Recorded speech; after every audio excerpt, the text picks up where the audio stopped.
Aldum Formação em Produção é uma empresa criada, né, pensada, idealizada por mim e por Elcimar, que é a minha sócia. E aí, assim, eu sou de Salvador, Elcimar é de Goiânia.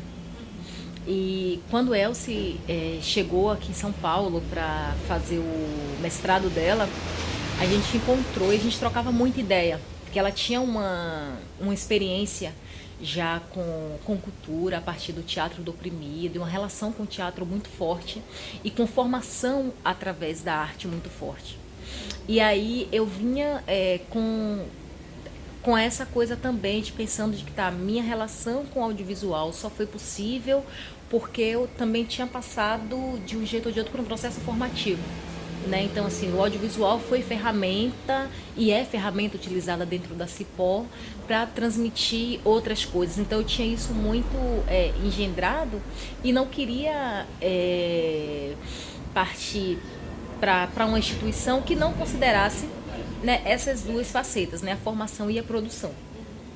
E era difícil, tipo, naquele momento, acho que eu tinha 20 anos, e ainda era um pouquinho difícil traduzir essa importância da formação e da produção, caminhar de mãos dadas e sem nível hierárquico, mas com a mesma importância no processo formativo e criativo mesmo.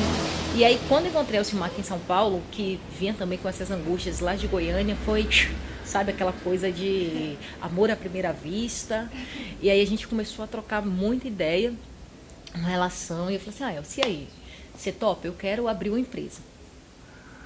E aí, nossa, Viane, mas uma empresa, não sei o quê, a gente não tem condições, a gente não tem capital de giro, e como é que a gente faz? Eu digo, olha, eu trabalhei aí, tô com uma grana, eu vou comprar uma ilha.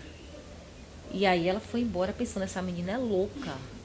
Como é que ela vai comprar uma ilha, jurando que era uma ilha, né, um montinho de terra cercado de águas por todos os lados. Aí, numa outra conversa, ela foi entender que se tratava de uma ilha de edição e aí topou, e a gente ficou um ano num processo de conceituação mesmo do que seria o Udum. Porque no início a gente acreditava que poderia ser uma ONG.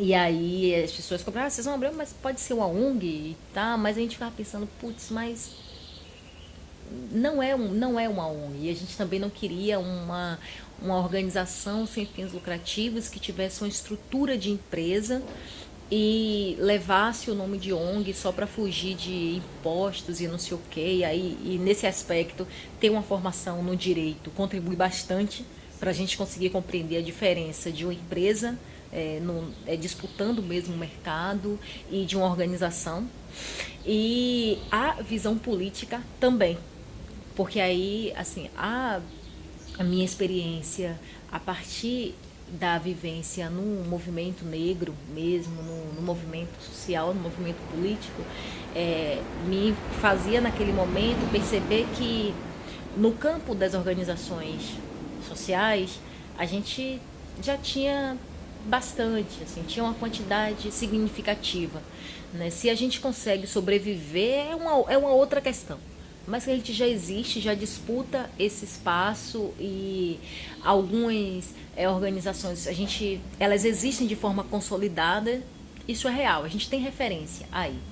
Mas quando a gente falava de disputar mercado, e quando a gente fala até hoje de disputar mercado, essa é uma outra conversa. A gente ainda não disputa mercado no Brasil. E aí, falando racialmente, a gente não disputa mercado porque a gente não tem recursos para disputar mercado.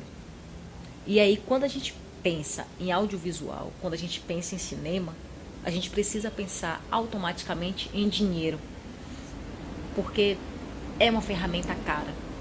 Então, assim, eu posso ter os melhores amigos do mundo, posso ter os amigos que sejam os melhores artistas, os melhores técnicos. Se a gente não tiver uma grana mínima para conseguir o equipamento, o mais vagabundo que seja, a gente não consegue fazer. Então não dá para falar de cinema sem falar de dinheiro. Então, para mim eram duas questões assim muito claras, e era para Elci também. E aí deixou de existir dúvidas se a Udum seria uma empresa ou se Odum seria uma ONG, porque na verdade, para a concepção do que vem a ser Odum, que significa caminho em Banto, só existia mesmo um caminho, só existia uma alternativa, que era se consolidar como empresa e como uma empresa que trabalha mesmo com bens culturais no geral, e aí não só com a questão audiovisual, mas e aí a gente pensa o letramento, a gente pensa o teatro, a gente pensa a dança, a música, todas as formas de cultura mesmo, e aí pensar isso com recorte de raça e de gênero. Porque se a gente sabe que é difícil para a população negra disputar espaço, disputar mercado, imagina quando a gente pensa só as mulheres negras disputando esse cenário. De fato, o buraco começa a ser muito mais embaixo.